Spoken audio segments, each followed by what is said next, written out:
So ngayon, dito sa Kangkong Chips mo, can you say this is a successful brand? Sa startup, yes, nalagpasan na natin yung startup. So bilang isang 19 years old na entrepreneur na kilala ang inyong business, how much ang inyong kinikita monthly? Monthly around 7 to 8 digits. Ngayon, bilang isang negosyante, paano mo masasabi na itong product mo na to is magtatagal sa market?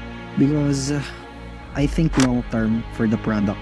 Long term kami mag-isip sa brand. I make sure na ang lahat ng ginagawa ko ngayon magsasum up sa kung ano ang long term goal ko. So hindi natin binababo yung brand, of course. Hindi natin binabasta yung brand. From branding itself, very careful.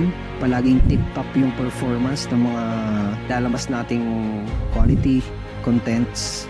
Yung resellers, distributors natin, very profitable. So ngayon pa lang, dahil profitable na yung product, tingin ko tatagal talaga siya sa market. So dadami ng dadami yung resellers, distributors na gusto mong benta din.